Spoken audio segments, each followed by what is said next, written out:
स्वागत है आपका क्वालिटी एजुकेशन के इस प्लेटफॉर्म पर।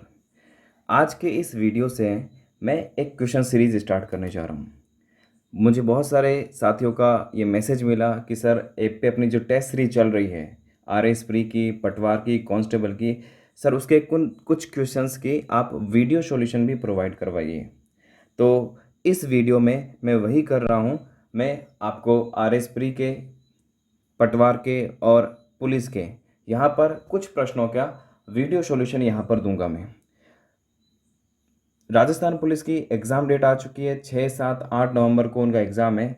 राजस्थान पुलिस का फ़िलहाल में राजस्थान जीके वाला पार्ट और इंडिया जीके का पार्ट, ये दोनों आपको कवर करवाऊंगा। जो भी अपनी टेस्ट सीरीज चल रही है उनके सारे क्वेश्चंस मैं आपको यहाँ पर सॉल्व करवाऊंगा। और यकीन मानिए ये सवाल आपके एग्ज़ाम की दृष्टि से बहुत ही इंपॉर्टेंट होने वाले हैं। आप इनको भी अगर अच्छे से कर लेते हैं तो आप एग्ज़ाम में बहुत अच्छा कर पाएंगे।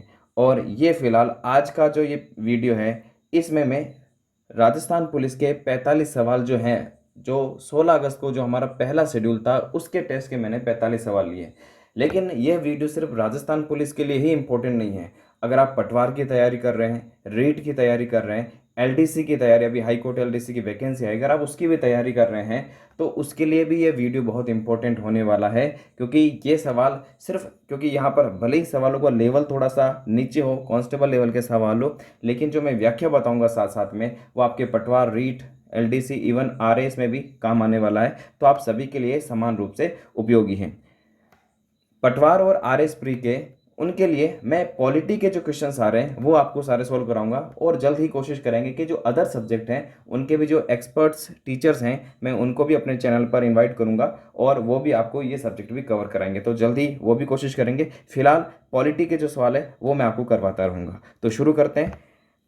जो भी कैंडिडेट्स नए जुड़े हैं मैं उनको बता दूं कि क्वालिटी एजुकेशन का ऐप आ चुका है।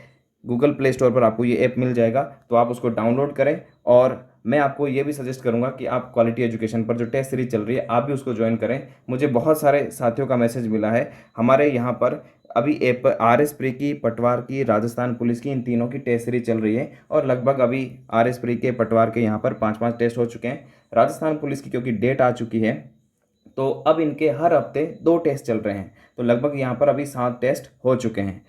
मुझे बहुत सारे साथियों का इस तरह का मैसेज मिला टेस्ट सीरीज ज्वाइन करने के बाद कि सर टेस्ट सीरीज ज्वाइन करने के बाद जिस तरह का अपना शेड्यूल चल रहा है उस शेड्यूल से उनके जो पढ़ने की क्षमता है वो कई गुना बढ़ गई है।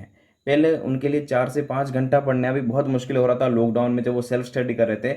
इस शेड्यूल के आने के बाद उनकी स्टडी बढ़कर 10 से 12 घंटे हो गई, क्योंकि उनको एक पावरफुल प्रोग्राम मिल गया है। ये टेस्ट शेड्यूल का जो प्रोग्राम है उससे, उस शेड्यूल को पूरा करने और हर हफ्ते टेस्ट देने से उनकी जो पढ़ने की क्षमता है वो 10 से 12 घंटे हो गई है। उनकी पढ़ने की क्षमता बढ़ गई है, उनकी कंसंट्रेशन लेवल बढ़ गया। इस तरह के मुझे मैसेज मिले और धीरे धीरे हर टेस्ट में वो इम्प्रूव भी कर रहे हैं। इसलिए मैं आपको सजेस्ट करूंगा कि आप भी इस पावरफुल प्रोग्राम में शामिल होइए। ये आपके एग्ज़ाम में आपकी तैयारी को कई गुना बढ़ा देगा, आपको दूसरे कैंडिडेट से कई गुना आगे ले जाएगा। तो आप ज़रूर इस टेस्ट सीरीज़ को ज्वाइन करें। शुरू करते हैं आज के वीडियो का जो हमारा टॉपिक है। देखो यहाँ पर मैंने हमारा जो राजस्थान पुलिस की जो पहली टेस्ट सीरीज हुई थी ये हुई थी 16 अगस्त 2020 संडे को।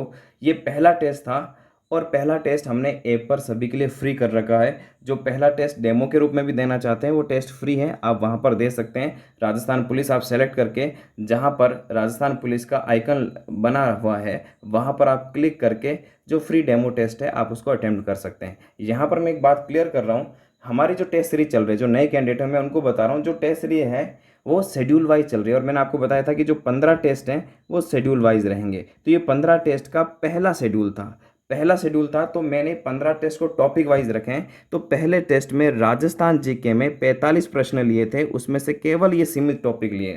तो आपका पहला टेस्ट केवल इन्हीं टॉपिक का रहेगा, राजस्थान जीके के ये आएंगे। इसके अलावा उसमें इंडिया जीके भी था, पूरे 150 प्रश्न का था। उसमें मैं केवल आज आपको राजस्थान जीके करा रहा हूँ। आपको उसमें 150 सवाल मिलेंगे, लेकिन सिर्फ राजस्थान जीके का यही टॉपिक था, पूरा राजस्थान जीके उसमें शामिल नहीं था। ठीक है, तो मुझे क्यों ये इसलिए बता रहा हूँ क्योंकि कई कैंडिडेट्स का ये सवाल आया था कि सर उसमें पूरा सिलेबस नहीं कवर कर रखा है।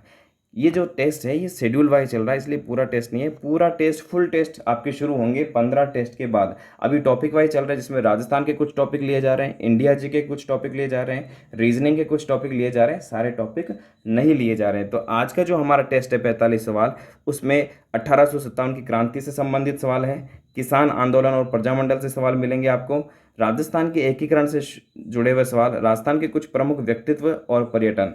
आप देखिए, राजस्थान पुलिस का जो सिलेबस दिया हुआ है वो डिटेल में नहीं है, लेकिन हम यहाँ पर आपको डिटेल में यहाँ पर सिलेबस प्रोवाइड करा रहे हैं, और यहाँ से जो पिछले पेपर हैं उनके अनुमान के आधार पर इन टॉपिक से सवाल पूछे गए, तो वो आपको हम डिटेल में भी आपको सिलेबस प्रोवाइड करें। चलिए अब शुरू करते हैं। इन क्वेश्चन के मैं आंसर के साथ साथ आपको व्याख्या भी दूंगा, तो वो व्याख्या आप ध्यान से उनको देखे, पढ़े, सुने और नोट भी करें। वो व्याख्या आपके लिए बहुत इंपॉर्टेंट होने वाली है। ये सिर्फ 45 सवाल नहीं होंगे, इन 45 सवाल के साथ साथ आपके ये मानकर चलिए 45 से दुगने सवाल यानी 90 सवाल और एक्स्ट्रा तैयार हो जाएंगे। इतने सवाल आपके तैयार हो जाएंगे, और ये सिर्फ राजस्थान पुलिस के लिए नहीं, पटवार, कांस्टेबल, रीट, आरएस की भी तैयारी कर रहे हैं उनके लिए भी काम आने वाला है। पहला सवाल आपके सामने, पहला सवाल है, स्वतंत्रता प्राप्ति के बाद राजस्थान में सबसे प्राचीन और सबसे नवीन रियासत कौन सी थी? ऑप्शन आपके सामने, शाहपुरा, जैसलमेर, मेवाड़, झालावाड़, मारवाड़ व माउंट आबू, जोधपुर व अजमेर। आप में से बहुत सारे साथी जो लाइव चैट कर रहे हैं, देखो ये वीडियो लाइव नहीं है, लेकिन आप लाइव कमेंट कर सकते हैं। तो अगर आपको ये उत्तर आता है तो आप ज़रूर उसका उत्तर दीजिए। मेरे ख्याल से ये बहुत आसान सा सवाल है। राजस्थान पुलिस का जो सवाल है, हमने पहला पेपर तो बहुत आसान भी रखा था, तो ये सवाल का आंसर आप सभी को आना चाहिए। तो आप सभी कमेंट में लिखिए। देखो इसका आंसर है, सबसे प्राचीन रियासत राजस्थान की थी मेवाड़, और सबसे नवीन रियासत जो बनी थी वो है झालावाड़। तो इसका सही आंसर है ऑप्शन बी, मेवाड़ व झालावाड़। मेवाड़ राजस्थान की सबसे, राजस्थान की नहीं, ये विश्व की सबसे प्राचीन मानी जाती है। लगभग 6ठी शताब्दी में इसको कह सकते हैं, 6ठी शताब्दी में इसकी शुरुआत हुई थी, और लगभग 1500 साल तक चलने वाला ये वंश था, और सबसे लंबे समय तक शासन करने वाला, विश्व का सबसे प्राचीन रियासत मानी जाती है मेवाड़ को। और झालावाड़ 1830 में अंग्रेजों के आने के बाद यहाँ पर झाला जालिम सिंह, यहाँ पर एक आप नाम ध्यान में रखेंगे, झाला जालिम सिंह, उनके द्वारा झालावाड़ को यहाँ पर बसाया गया, और सबसे नवीन रियासत राजस्थान की ये मानी जाती है। अब कुछ एक्स्ट्रा फैक्ट्स, राजस्थान में स्वतंत्रता के प्राप्त के समय कितनी रियासत थी, ये भी सवाल पूछा जाता था। टोटल 19 रियासत थी, ठीक है, टोटल 19 रियासत, और इसके साथ ही 3 ठिकाने, ये आप ध्यान रखेंगे। यहाँ पर 19 रियासतें और 3 ठिकाने, इनका एकीकरण होकर यहाँ पर मिले थे। 19 रियासतों में से ये भी पूछा जाता कि जो 16 रियासत थी वो राजपूत रियासतें थी, और 2 रियासतें जाट रियासत थी, धौलपुर और भरतपुर में, और 1 रियासत तो जी थी राजस्थान की एकमात्र रियासत जो मुस्लिम रियासत थी, एक रियासत जो कि मुस्लिम रियासत थी, ये रियासत थी टोंक की। ये आपको ध्यान में रखना बहुत ज़रूरी। टोंक में इसको यहाँ पर बसाया था अमीर खां पिंडारी। आपने अमीर खां पिंडारी का नाम सुना होगा, क्योंकि वो लूटमार बहुत करते थे, तो उनको एक स्थायी रियासत दे दी गई थी, वो थी टोंक। आपने कई बार ये भी सुना था, नवाबों की नगरी टोंक को कहा जाता है, क्योंकि वहाँ पर नवाब होते थे। ओके, नेक्स्ट सवाल पर बढ़ते हैं।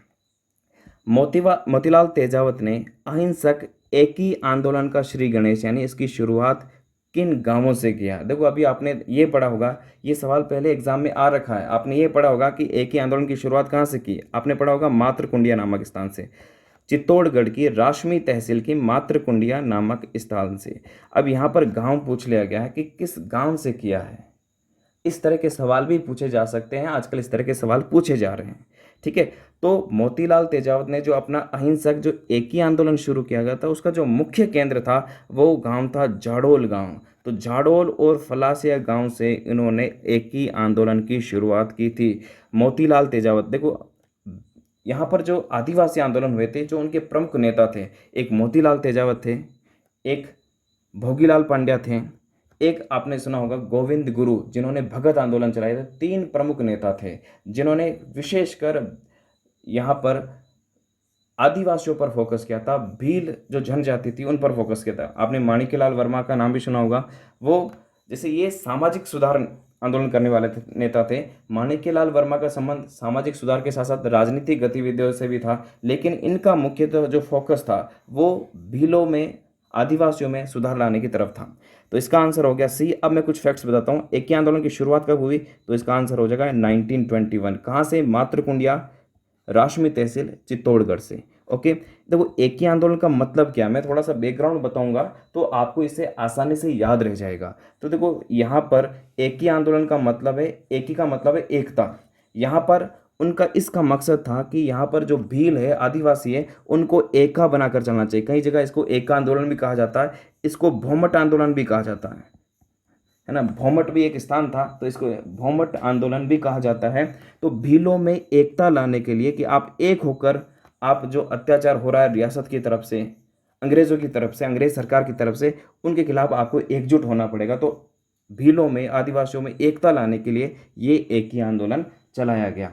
मोतीलाल तेजावत के बारे में, इनको आदिवासियों का मसीहा या आदिवासियों का बावजी भी इनको कहा जाता है, आदिवासी इनको बावजी कहकर पुकारते थे, तो ये भी इनके बारे में आता है। इन्होंने वनवासी संघ नाम से एक संघ बनाया था। इसके साथ ही इनसे एक और सवाल पूछा जाता है यहाँ पर, मेवाड़ पुकार किसके द्वारा लिखी गई, तो इनके बारे में ये सवाल भी आ जाता है। तो इन्होंने जो मेवाड़ के महाराणा थे, उनको 21 सूत्री मांगे दी थी, और इस पुस्तिका में, ये एक पुस्तिका थी मेवाड़ पुकार, तो ये भी पूछा जाता है। और एक ही इसी एक के आंदोलन से जुड़ा हुआ है नीमड़ा हत्याकांड। 1980 में ही जब इनकी एक सभा हो रही थी, वहाँ पर अंग्रेजों ने यहाँ पर एक गोलियां बरसाई थी, तो उसको नीमड़ा हत्याकांड नाम से भी जाना जाता है।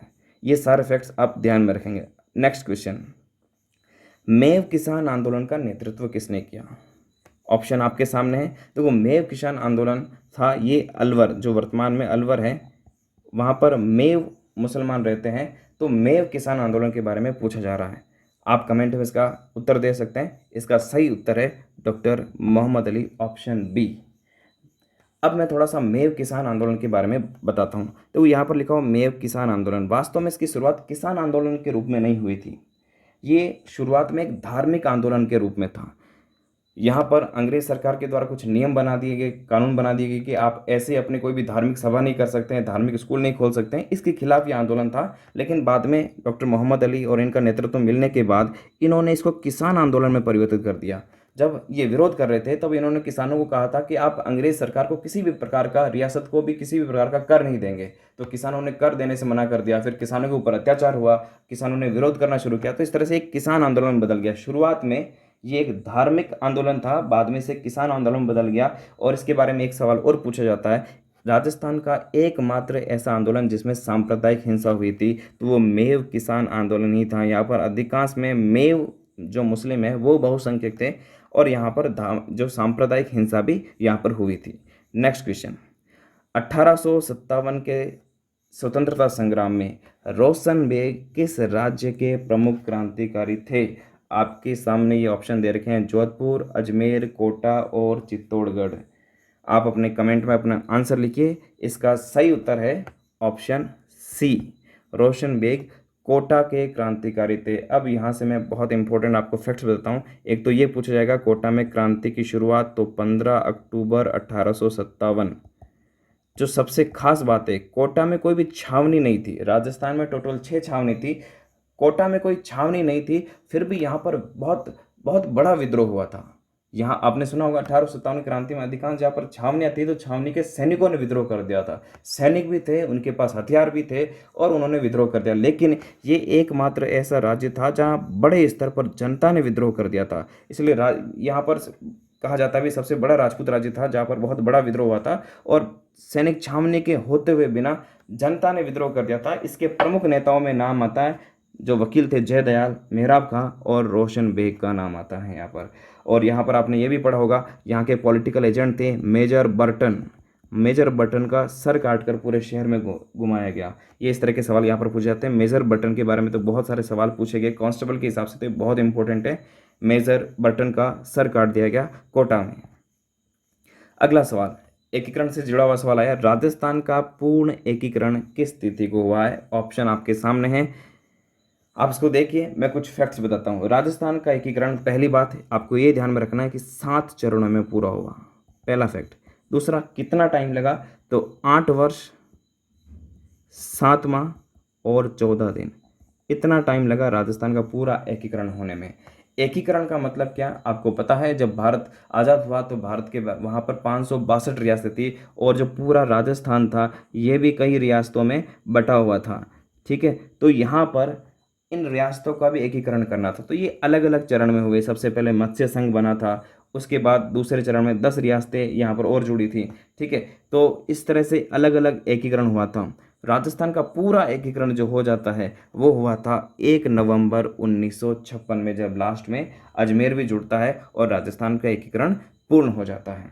ठीक है, तो ये राजस्थान के एकीकरण के बारे में था। आगे एकीकरण से जुड़े हुए और भी सवाल में है, तो थोड़ा उसको और डिटेल में पढ़ेंगे। नेक्स्ट क्वेश्चन, बेंगू किसान आंदोलन के नेता जो शहीद हुए। बेंगू किसान आंदोलन के बारे में पूछा जा रहा है, उनके उन नेता के बारे में पूछा जा रहा है जो शहीद हो गए थे। नानक जी, कृपा जी, लादूलाल जी, घासीराम जी। देखो इसका सही आंसर है, बेंगू किसान आंदोलन में दो किसानों का नाम बहुत प्रमुखता से आता है, रूपा जी और कृपा जी। तो ये दो किसान थे जो शहीद हो गए थे। रूपा जी का नाम भी आता है और कृपा जी का नाम भी आता है। यहाँ पर कृपा जी का नाम दे रखा है, तो यहाँ पर कृपा जी, या फिर इस तरह से भी आप लिख सकते हैं कृपा जी। रूपा जी और कृपा जी बेंगू किसान आंदोलन के दौरान शहीद हो गए। एक सवाल और, बेंगू किसान आंदोलन का नेतृत्व कौन करते हैं? तो नेतृत्व था राम नारायण चौधरी जी के हाथों में। राम नारायण चौधरी। कब इसकी शुरुआत होती है? तो 1921 में ही इसकी भी शुरुआत होती है, और 1923 में एक समझौता भी होता है किसानों के बीच में और बेंगू वहाँ के ठाकुर के अनूप सिंह के बीच में, जिसको बोल्शेविक समझौता नाम दिया जाता है। अगला सवाल देखते हैं, ये भी बेंगू किसान आंदोलन के से ही जुड़ा हुआ। अभी हमने बताया था बेंगू किसान आंदोलन के नेता कौन थे, तो नेता थे राम नारायण चौधरी। इनके ही भाई थे एक दुर्गा प्रसाद चौधरी, जो नवज्योति अखबार थे उनके संपादक थे। ये भी आप ध्यान रखेंगे, नवज्योति अखबार के संपादक। उस समय नवज्योति जो जनता में जन जागरण के लिए चला गया, नवज्योति आजकल अभी भी चलता है, तो उनके जो संपादक थे उनके बारे में पूछा जाता है। इनके ही भाई थे, वो थे दुर्गा प्रसाद चौधरी। ये भी आप फैक्ट्स यहाँ पर ध्यान रखेंगे।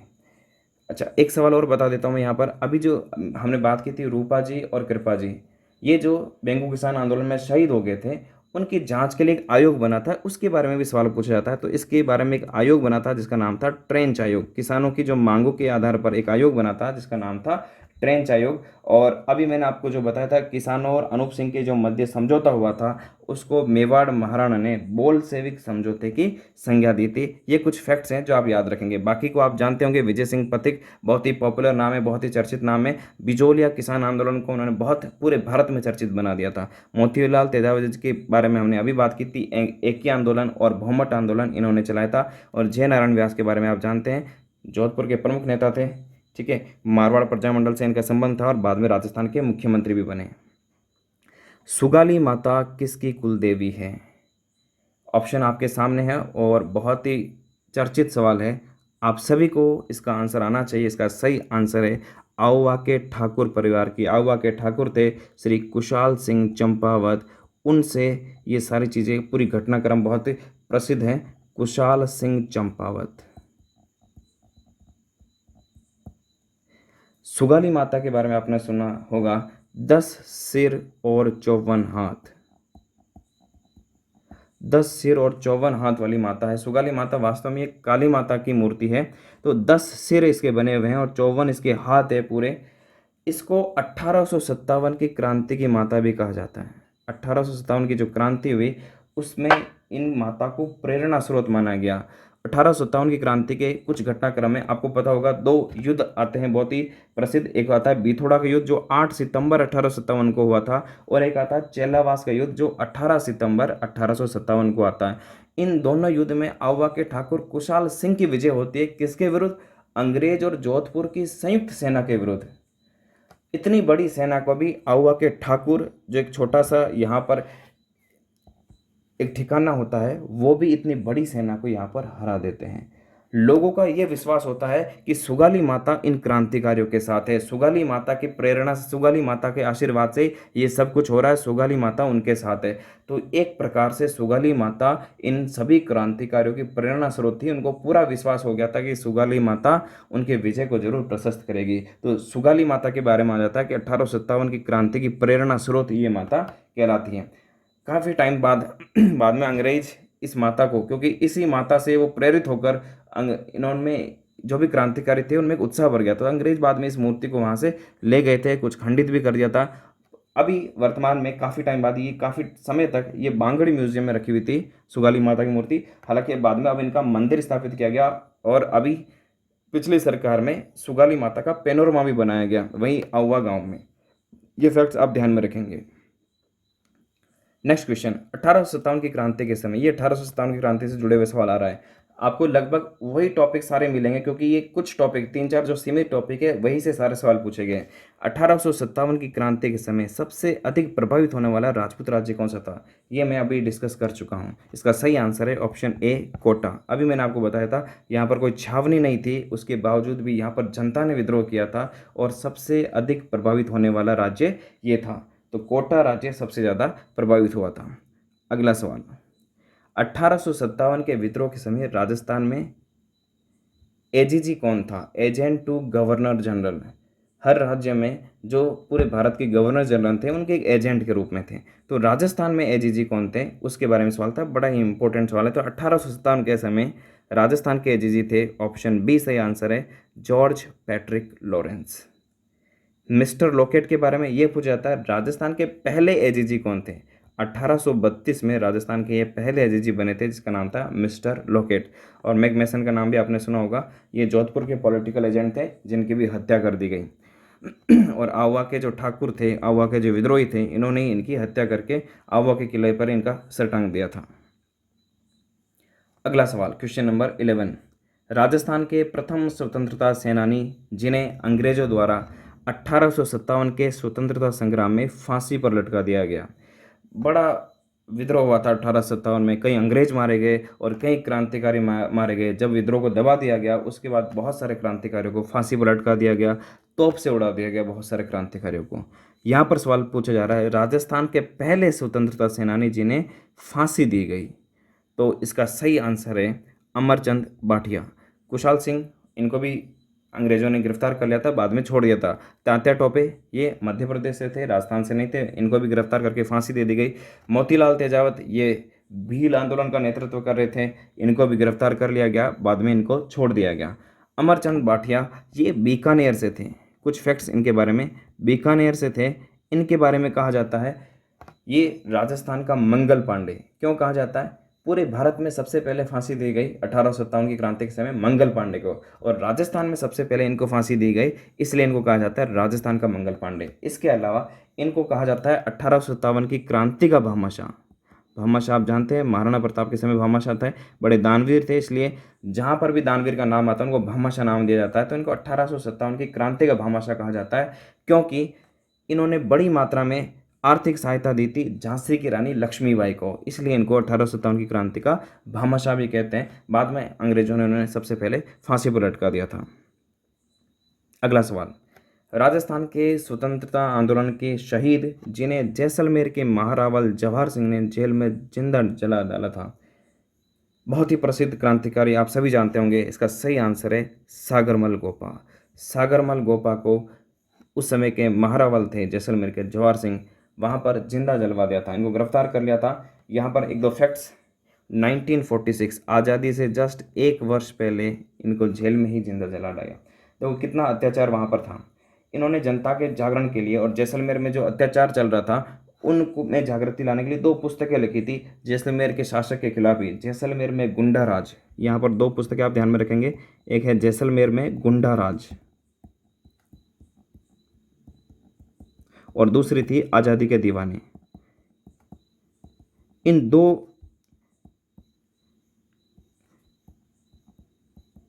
दो पुस्तकों के कारण महाराजा जवाहर सिंह इनसे नाराज हो गए और उनको जेल में डाल दिया। बाद में उन्होंने जेल में बहुत सारी यातनाएं दी और अंत में इनको केरोसिन छिड़ककर जेल में ही जिंदा जला दिया गया। और एक सवाल और पूछा जाता है कि इनकी जांच के लिए, इसकी जांच के लिए गोपाल स्वरूप पाठक, जीएस पाठक, गोपाल स्वरूप पाठक आयोग की द्वारा इसकी जांच की गई। ये भी सवाल आप ध्यान में रखेंगे, ये भी सवाल एग्जाम में पूछा जाता है। नेक्स्ट सवाल, राजस्थान के स्वतंत्रता संग्राम में अपना सर्वस्व न्यौछावर करने वाले केसरी सिंह बारठ का संबंध कहाँ से है? तो केसरी सिंह बारठ के बारे में आप जानते होंगे। केसरी सिंह बारठ, इनका पूरा परिवार ही, केसरी सिंह बारठ, इनके भाई जो थे जोरावर सिंह बारठ इनके छोटे भाई थे, और इनके केसरी सिंह बारठ के पुत्र थे प्रताप सिंह बारठ। तीनों ही लोगों का बड़ा नाम आता है। इन्होंने राजस्थान की क्रांति में अपना सर्वस्व दे दिया था। इनके पुत्र ने बलिदान दिया था अपना। बरेली की जेल में ही यातना सहते सहते उनकी मृत्यु हो गई थी। केसरी सिंह बारट ने भी अपना पूरा जीवन स्वतंत्रता के लिए ही दे दिया था। तो इनका पूरा परिवार, इनके बारे में आते हैं, इनका पूरा परिवार इन्होंने स्वतंत्रता संग्राम में अपना सब कुछ न्यौछावर कर दिया था। तो इन केसरी सिंह बारट का संबंध था शाहपुरा भीलवाड़ा। शाहपुरा भीलवाड़ा में इनका जन्म हुआ था और वही उनका कार्य क्षेत्र भी था। इनको राजस्थान केसरी भी कहा जाता है। यहाँ से मैं आपको एक सवाल पूछ रहा हूँ जो आप कमेंट में मुझे जवाब देंगे। इनको राजस्थान केसरी कहा जाता है। मुझे बताइए मराठा केसरी किसको कहा जाता है और पंजाब केसरी किसको कहा जाता है? आप मुझे कमेंट में लिख कर दीजिए। इनको राजस्थान केसरी की संज्ञा दी गई। और आपने पढ़ा होगा इनके लिखे हुए चेतावनी रा चूंटिया 13 सोरठे लिख कर भेजे थे उन्होंने मेवाड़ के महाराणा फतेह सिंह को। चेतावनी रा चूंटिया इनके द्वारा लिखा गया, बहुत ही प्रसिद्ध है चेतावनी रा चूंटिया। जब मेवाड़ के महाराणा 1903 में दिल्ली दरबार में जा रहे थे, लॉर्ड कर्जन ने दिल्ली दरबार आयोजित किया था और वहां पर वो जा रहे थे, तब उन्होंने 13 सोरठे लिख कर भेजे थे चेतावनी रा चूंटिया के नाम से। उन्होंने इस तरह से लिखा भेजा था भी आप उन महाराणा प्रताप के वंशज है जो कभी झुके नहीं और आप एक अंग्रेज के सामने झुकने जा रहे हैं। तो इस तरह से महाराणा जो फतेह सिंह जी थे उनका स्वाभिमान जाग जाता है। वो दिल्ली तो जाते हैं लेकिन दिल्ली दरबार में नहीं जाते, वहाँ हिस्सा नहीं लेते और बिना हिस्से लिए वापस आ जाते हैं। ठीक है, तो इसके लिए काफ़ी प्रसिद्ध है, ये आप ध्यान में रखेंगे चेतावनी रा चूंटिया। बिजोलिया किसान आंदोलन, अभी हमने बात की थी बिजोलिया किसान आंदोलन के बारे में। बिजोलिया किसान आंदोलन कब प्रारंभ हुआ? ये बिल्कुल बेसिक सवाल है, आपको जरूर आने चाहिए। बिजोलिया किसान आंदोलन की शुरुआत कहाँ कब से हुई? तो इसका सही उत्तर है 1897। कब समाप्त हुआ ये भी पता होना चाहिए, 1941। कितने साल चला? देखो 44 ईयर्स। इतना लंबा किसान आंदोलन, 44 साल ये आंदोलन चलता है। तो 44 साल ये आंदोलन चला, इतना लंबे चलने वाला किसान आंदोलन था और अहिंसक आंदोलन था। इतना लंबा आंदोलन भारत में और दूसरा कोई नहीं चला, तो ये सबसे लंबा चलने वाला ये आंदोलन था। एक ही आंदोलन, किसान आंदोलन, जो इतना लंबा चल रहा है और ये एक प्रकार का अहिंसक आंदोलन भी था। अगला सवाल ये पूछा जाता है, इसकी जो शुरुआत हुई थी, शुरुआत में इसके नेतृत्वकर्ता कौन थे? तो आपको ध्यान में रखना साधु सीताराम दास, इनका नाम आता है। इन्होंने यहाँ पर इसका नेतृत्व किया। 1916 तक ये इसका नेतृत्व करते हैं। बाद में ये इसका नेतृत्व विजय सिंह पथिक को सौंप देते हैं और विजय सिंह पथिक इस आंदोलन को बहुत ही ज़्यादा पॉपुलर बना देते हैं। विजय सिंह पथिक। यहाँ से एक सवाल और आता है कि किस अखबार ने इसको बहुत ज़्यादा चर्चित बना दिया? पूरे भारत में इस बिजोलिया किसान आंदोलन को चर्चित बना दिया। तो इस समाचार पत्र का नाम था प्रताप और इसको संचालित करने वाले इसके संपादक थे गणेश शंकर विद्यार्थी। ये कुछ फैक्ट्स है जो आप ध्यान में रखेंगे। हालांकि बाद में 1927 में विजय सिंह पथिक इस आंदोलन से अलग हो जाते हैं। बहुत सारे मनमुटाव हो जाते हैं अन्य नेताओं से और वो बाद में अलग हो जाते हैं।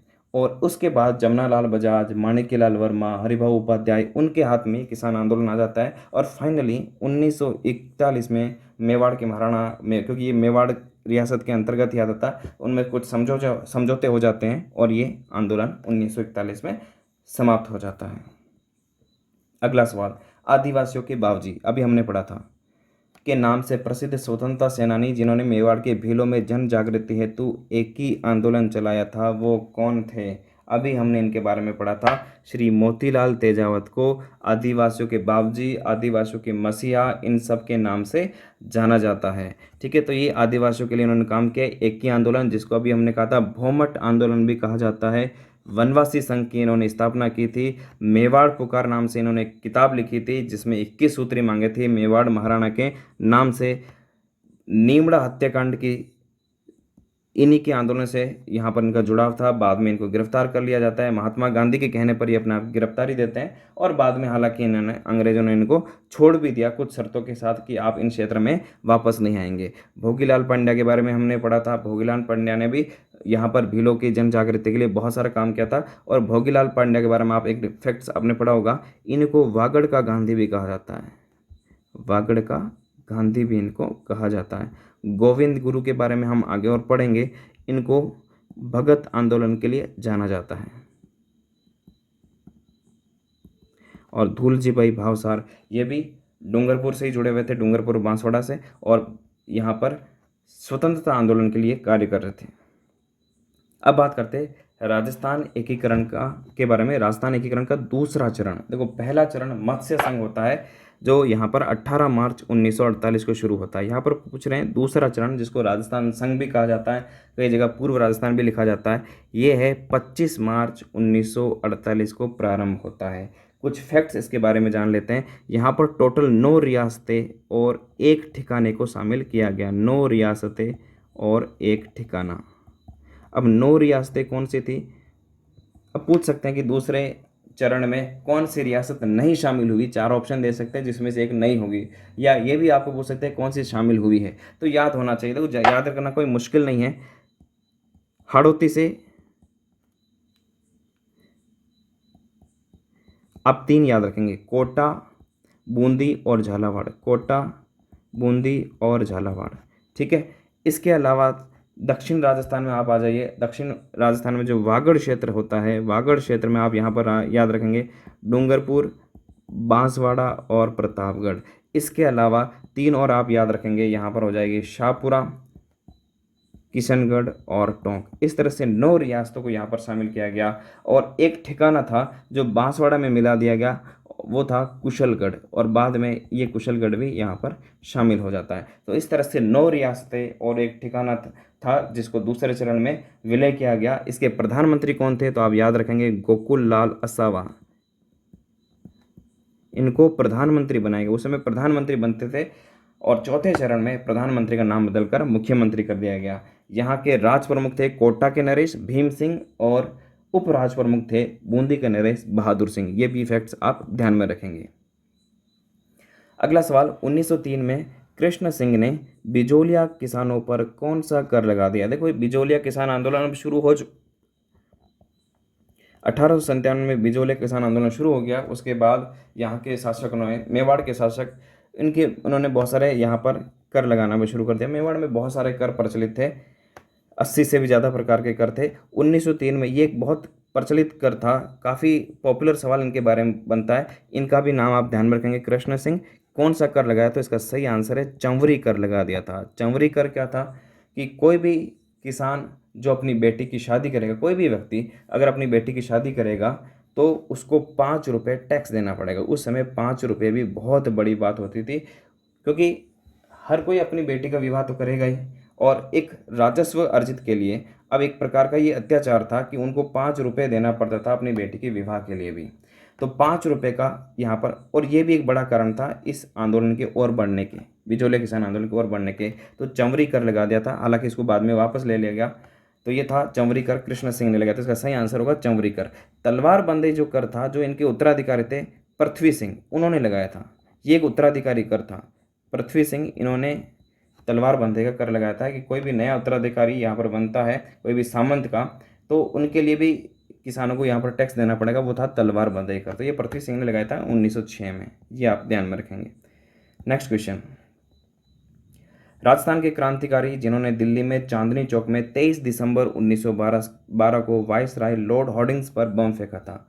अभी हमने बात की थी, एक परिवार, क्रांतिकारी परिवार जिनके सारे सदस्यों ने अपना सर्वस्व न्यौछावर कर दिया था, वो थे केसरी सिंह बारट, और उन्हीं के परिवार से जुड़े थे जोरावर सिंह बारट, उनके छोटे भाई, और प्रताप सिंह बारट, उनके जो बेटे थे। ये दोनों ने मिलकर एक योजना बनी, इस जो वायसराय थे लॉर्ड हॉर्डिंग्स को मारने का। बम फेंका था लेकिन वो बच गए, और यहाँ पर प्रताप सिंह बारट को पकड़ लिया गया। जोरावर सिंह बारट यहाँ से छूट गए थे, यहाँ से उनको पकड़ नहीं पाई पुलिस, और प्रताप सिंह बारट को पकड़ लिया गया। बाद में उनको बरेली जेल में, यहाँ पर यह भी पूछा जाता है, इनको बरेली जेल में बाद में डाल दिया गया, जो ही यूपी में है। तो उपरोक्त दोनों इसका सही आंसर होगा, क्योंकि दोनों, तो सी इसका सही आंसर होगा। इनके बारे में एक बड़ा प्रसिद्ध कथन आता है, आपको ये पता होना चाहिए, और ये एग्जाम में सवाल भी आ रखा कि ये कथन किसके बारे में, आपने पढ़ा भी होगा। इनको बहुत सारी यातनाएं दी गई, और ये पूछा जा रहा था भी इस पूरे प्लान में कौन कौन शामिल था। उन क्रांतिकारियों के नाम पूछे जा रहे थे, और इसके लिए बड़ी यातनाएं दी जा रही थी, लेकिन उन्होंने बिल्कुल मुंह नहीं खोला, किसी के बारे में नाम नहीं बताया। बहुत ही कठोर यातनाएं दी गई, लेकिन इन्होंने नहीं बताया किसी का भी नाम। फिर इनको इस तरह से कहा, भाई तुम्हारी माँ बहुत दुखी है, अगर तुम नाम बता दोगे तो तुमको छोड़ दिया जाएगा, और तुम्हारी माँ के जो आंसू आ रहे हैं, तुम्हें जो बार बार याद कर रही है, वो बहुत खुश हो जाएगी, तो अपनी माँ के बारे में तो सोचो फिर बताओ। तो उनका जवाब था कि अगर मेरी माँ रोती है तो उनको रोने दो, ताकि सैकड़ों माताओं को और नहीं रोना पड़े। और अगर मैंने भेद खोल दिया तो ये मेरी वास्तविक मृत्यु होगी और मेरी माँ पर एक अमिट कलंक हो जाएगा। तो अगर मेरी माँ रोती है तो उसे रोने दो, लेकिन मैं उस पर, अपनी माँ पर और अपनी मातृभूमि पर कलंक नहीं लगने दूंगा। तो कैसे कैसे क्रांतिकारी थे, है ना, अपनी मातृभूमि के लिए सर्वस्व न्यौछावर कर दिया। आप भी अगर राजस्थान पुलिस में जा रहे हैं तो आपको देश सेवा का अवसर मिल रहा है। आप इस तरह से सोच कर जाइए, आपको देश सेवा का अवसर मिल रहा है। उन्होंने देश सेवा के लिए अपनी जान की बाजी लगा दी। आपको तो सिंपल सा थोड़ा सा 10 घंटे 8 घंटे देकर पढ़ना है। मुझे लगता है कि आप इतना तो कर ही सकते हैं, है ना। सिर्फ ये नहीं कि हाँ मुझे एक नौकरी करने के लिए जा रहा हूँ, वहाँ पर इन्होंने सिर्फ अपनी मातृभूमि की सेवा के लिए अपना पूरा बलिदान दे दिया है। आपको अगर ऐसा अवसर मिल रहा है और आप अपनी दिन रात भी आप नहीं दे सकते हैं, तो फिर आपको कोई हक भी नहीं है वहाँ पर जाने का। ठीक है, तो आप इतना तो कर ही सकते हैं कि आप अपनी देश की सेवा के लिए 10 12 घंटे तो अपनी पढ़ाई तो कर सकते हैं। ये तो बहुत आसान काम है, पढ़ाई करना तो सबसे आसान काम होता है। ठीक है, ओलंपिक में कोई गोल्ड मेडल जीतना, किसी खेल में आगे निकलना बहुत मुश्किल काम होता है। एवरेस्ट चढ़ना बहुत मुश्किल काम होता है। मुश्किल काम तो वो है, राजस्थान पुलिस का एग्ज़ाम पास करना कोई मुश्किल काम थोड़ी है। कोई अगर 7 8 घंटे सही तरीके से तैयारी कर ले तो आराम से निकाल सकता है। हमारी प्रॉब्लम ये होती है कि हम सही तरीके से तैयारी ही नहीं करते हैं। अगर हम इसको सही तरीके से कर ले तो राजस्थान पुलिस तो सबसे इजी एग्ज़ाम माना जाता है। मुझे बताइए, राजस्थान का सबसे सरल एग्ज़ाम कौन सा है? यही है, राजस्थान पुलिस। इससे सरल कोई एग्ज़ाम ही नहीं है। और वैसे भी परीक्षा पास करना सबसे सरल कामों में आता है। मैंने आपको जो मुश्किल काम बताई वो तो है माउंट एवरेस्ट चढ़ना। आपको ओलंपिक में कोई गोल्ड मेडल जीतना है, वो मुश्किल काम है। हम तो बहुत आसान काम कर रहे हैं और उसमें भी सबसे आसान काम ये जो एग्ज़ाम है वो दे रहे हैं। आप थोड़ी सी भी मेहनत करें तो आसानी से इस एग्ज़ाम को क्लियर कर सकते हैं। और एक अच्छी एग्ज़ाम बहुत आसान है, एग्ज़ाम बहुत सरल है, लेकिन इसकी जो सर्विस है, भले ही कांस्टेबल पद छोटा हो लेकिन उसकी प्रतिष्ठा बहुत ज़्यादा है। ठीक है, गांव में तो कांस्टेबल की प्रतिष्ठा बहुत बड़ी मानी जाती है। ठीक है, तो ये एक बहुत बड़ी सर्विस में आप जा रहे हैं, ये मानकर आप तैयारी कीजिए और आप ज़रूर इसमें सफल होंगे। क्वेश्चन नंबर 19, मेवाड़ के महाराणा फतेह सिंह, अभी हमने इस पर डिस्कस किया था, को चेतावनी रा चूंटिया के रूप में 13 सोरठे लिखे थे। 13 सोरठे लिखकर लॉर्ड कर्जन की 1903 के दिल्ली दरबार में जाने से रोकने वाले क्रांतिकारी कौन थे? अभी हमने पढ़ा था, इसका आंसर आप खुद ही दे दीजिए। सही आंसर होगा डी, केसरी सिंह बारठ। इन्होंने मेवाड़ के महाराणा को ये लिखा था और जिससे मेवाड़ महाराणा वहाँ से जाने से मना कर दिया था। नेक्स्ट क्वेश्चन, बिजोलिया किसान आंदोलन को प्रकाश में लाने का श्रेय। अब देखो, मैंने इतना सारा व्याख्या आपको कर दी कि जो भी सवाल आ रहा है उसका उत्तर आपको पहले ही अब सारा पता है। इसको प्रकाश में लाने का श्रेय किसको जाता है? तो सही आंसर है प्रताप। इसके संपादक कौन थे? इनके संपादक अभी मैंने नाम बताया था, गणेश शंकर विद्यार्थी, ये इनके संपादक थे। सज्जन कीर्ति सुधाकर, इनके बारे में आपने पढ़ा होगा, ये राजस्थान के पहले न्यूज़पेपर थे, अखबार थे, सज्जन कीर्ति सुधाकर। नवज्योति, अभी हमने यहाँ पर बात की थी, नवज्योति दुर्गा प्रसाद चौधरी इनके यहाँ पर संपादक थे, अभी हमने इसके बारे में पढ़ी थी, जो राम नारायण चौधरी के भाई थे। जैसलमेर रियासत का राजस्थान में विलय कब हुआ था? अब देखो, ये पूरा यहाँ पर राजस्थान का एकीकरण, आपको राजस्थान का एकीकरण बहुत अच्छे से पढ़ना है, क्योंकि यहाँ से 1 2 3 सवाल जरूर बनते हैं। एक सवाल तो डेफिनेटली बनता है, एक से ज़्यादा सवाल भी बन सकते हैं। एक छोटा सा पेज अगर आप तैयार कर लेंगे तो पूरा ही तैयार हो जाएगा। अभी एकीकरण से जुड़े हुए हमने 1 2 सवाल डिस्कस कर लिए हैं। जैसलमेर की बात करते हैं, कब हुआ था? तो पहला तो ये याद रखना, चतुर्थ चरण में हुआ। चतुर्थ चरण को वृहद राजस्थान भी कहा जाता है, इसको वृहद राजस्थान के नाम दिया गया, वृहद राजस्थान। इसमें जो 3 चरण तक यहाँ पर संयुक्त राजस्थान बन गया था, जिसमें सारी दूसरी, जिसमें 9 रियासतें और एक ठिकाना जुड़ा था। तीसरे चरण में उदयपुर जुड़ गया था और चौथे चरण में 4 बड़ी रियासतें जुड़ी थी। और यहाँ से राजस्थान का एक वृहद स्वरूप निकल कर सामने आता है, इसलिए इसका नाम वृहद राजस्थान। 4 बड़ी रियासतें कौन सी थी? जयपुर, जो जनसंख्या की दृष्टि से सबसे बड़ी रियासत थी। उसके बाद जोधपुर, जो क्षेत्रफल की दृष्टि से सबसे बड़ी रियासत थी। इसके अलावा जैसलमेर और इसके अलावा बीकानेर। ये 4 रियासतें जब तीसरे चरण में मिल गए, तीसरे चरण में जिसमें संयुक्त वृहद राजस्थान जिसको कहते हैं, जिसमें 9 रियासतें एक ठिकाना, उसके अलावा उदयपुर मेवाड़ रियासत मिल चुकी थी, उसके बाद अब 4 रियासतें और मिल गई थी। ये विलय हुआ था, सही ऑप्शन होगा ए, 30 मार्च 1949। अब इसकी डेट है 30 मार्च। आगे भी इस तरह का सवाल भी आएगा। 30 मार्च को ही राजस्थान दिवस मनाया जाता है। अब 30 मार्च को ही क्यों मनाया जाता है, ये भी पूछा जाता है। देखो, इसका उद्घाटन किया था क्योंकि वृहद राजस्थान का यहाँ पर विलय हो रहा, तो सरदार पटेल स्वयं यहाँ पर उद्घाटन करने के लिए आते हैं। सरदार पटेल आप जानते हैं भारत के लौह पुरुष उनको कहा जाता है। मेरा आपसे यहाँ पर एक सवाल है कि राजस्थान का लौह पुरुष किसको कहा जाता है? कमेंट में लिखिए। सरदार पटेल स्वयं इसके उद्घाटन के लिए आए थे। 30 मार्च डेट क्यों है, मैं उसको इसके बारे में बताता हूँ। अब 30 मार्च को राजस्थान दिवस मनाया जाता है। वास्तव में ये 30 मार्च डेट फिक्स नहीं की गई थी कि 30 मार्च को हमें करना था। डेट फिक्स की गई थी चैत्र शुक्ल प्रतिपदा। इस दिन जो दिन था वो था चैत्र शुक्ल प्रतिपदा। और आप जानते हैं चैत्र शुक्ल प्रतिपदा को क्या होता है। हिंदू नव वर्ष की शुरुआत इसी दिन से मानी जाती है। जो विक्रमी संवत शुरू होता है वो इसी दिन से शुरुआत माना जाता है।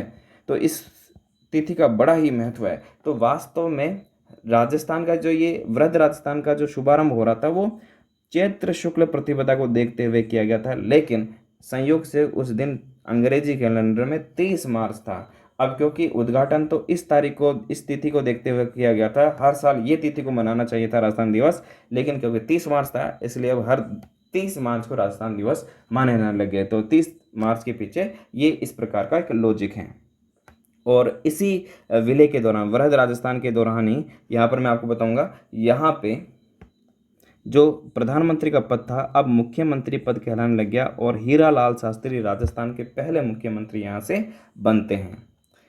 अगला सवाल, राजस्थान दिवस कब मनाया जाता है? अभी हमने बात कर ली थी, इसका सही आंसर है 30 मार्च को मनाया जाता है। 28 फरवरी आपको पता होगा, 28 फरवरी को विज्ञान दिवस मनाया जाता है। भारत में विज्ञान दिवस मनाया जाता है। ठीक है, आप मुझे कमेंट में लिखकर बता सकते हैं कि विज्ञान दिवस 28 फरवरी को क्यों मनाया जाता है, किसका जन्म दिवस आता है। ठीक है, किसी का जन्म दिवस। वास्तव में जन्म दिवस यहाँ पर नोबेल पुरस्कार मिला था एक वैज्ञानिक, आप मुझे बताएंगे। ठीक है, मैं यहाँ पर नाम नहीं बता रहा हूँ उनका, आप मुझे नाम बताएंगे कि उनको नोबेल पुरस्कार भी मिला था, बाद में भारत रत्न मिला था उनको, भारत का पहला भारत रत्न भी उन्हीं को मिलता है। तो आप मुझे नाम लिखकर बताएंगे किन की याद में यहाँ पर विज्ञान दिवस मनाया जाता है। 10 दिसंबर 11 जून, मुझे कोई विशेष याद नहीं कि 11 जून को कोई दिवस आता है। अगर आपको पता है तो आप मुझे लिखकर बताएं 10 दिसंबर को कौन सा दिवस आता है। 10 दिसंबर को आता है अंतर्राष्ट्रीय मानवाधिकार दिवस। अंतर्राष्ट्रीय मानवाधिकार दिवस आता है क्योंकि 10 दिसंबर 1948 को ही संयुक्त राष्ट्र संघ ने मानवाधिकार घोषणा पत्र जारी किया था। तो अंतर्राष्ट्रीय मानवाधिकार दिवस ये आप याद रख सकते हैं, 10 दिसंबर के दिन आता है। तो देखो आपको एक सवाल के अंदर ही आपके कितने सारे फैक्ट्स क्लियर हो गए। 28 फरवरी विज्ञान दिवस आता है, 30 मार्च को राजस्थान दिवस आता है, 10 दिसंबर को अंतर्राष्ट्रीय मानवाधिकार दिवस आता है। 18 अप्रैल 1948 को राजस्थान में उदयपुर यानी मेवाड़ का विलय कर यूनाइटेड स्टेट्स ऑफ राजस्थान, ठीक है, संयुक्त वृहद राजस्थान का निर्माण किया गया, जिसके राज प्रमुख कौन थे, ये राज प्रमुख के बारे में सवाल बन रहा है। अब देखो मेवाड़ को शामिल किया है, मेवाड़ अपने आप में बड़ी रियासत है, तो उनके मेवाड़ रियासत के जो उस समय महाराणा थे, महाराणा भूपाल सिंह, उनको यहाँ के राज प्रमुख बनाया गया। तो महाराणा भूपाल सिंह राज प्रमुख बने थे और पहले जो कोटा नरेश राज प्रमुख थे भीम सिंह जी, उनको बाद में उप राज प्रमुख यहाँ पर बना दिया गया। भूपाल सिंह में यहाँ पर देखो, यहाँ पर जब इनका विलय हो रहा था सब अलग अलग रियासतें अलग अलग समय पर यहाँ पर हुई थी।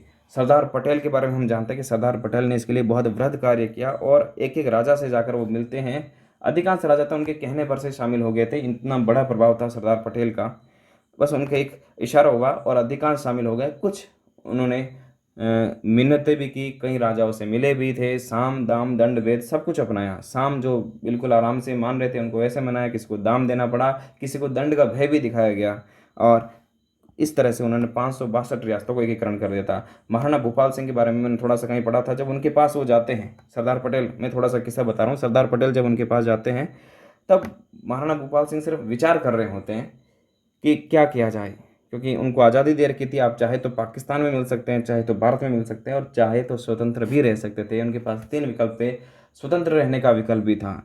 तो सरदार पटेल उनके पास पहुंचते हैं और क्योंकि सरदार पटेल का कद बहुत बड़ा था, महाराणा उनको बैठने के लिए आग्रह करते हैं। तो सरदार पटेल कहते हैं मैं यहाँ पर बैठने नहीं आया हूँ, आपको दिल्ली ले चलने आया हूँ, अब तो दिल्ली का ताज आपका है, आप दिल्ली में आइए और दिल्ली में सिंहासन पर विराजिए।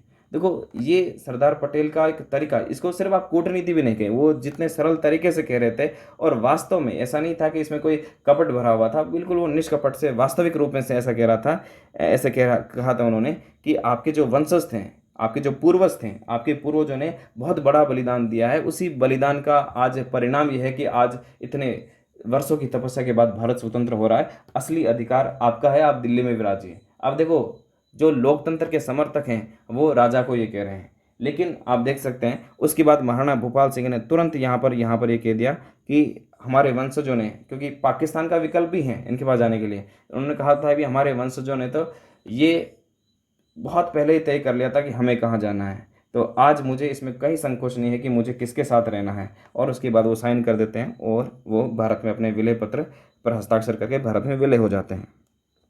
शोभाराम कुमावत, शोभाराम कुमावत ये सबसे पहले जो मत्स्य संघ बना था उनके प्रधानमंत्री बने थे। नेक्स्ट, सिरोही का विलय किस तिथि को संयुक्त वरहद राजस्थान में किया गया? सिरोही के बारे में देखो, सिरोही कब यहाँ पर मिला था, अंतिम चरण कब आता है, तो अंतिम चरण आता है 1 नवंबर 1956 से। उसके जस्ट पहले जो छठा चरण था, छठा चरण में सिरोही का विलय राजस्थान में होता है। वो छठा चरण आता है 26 जनवरी 1950 को।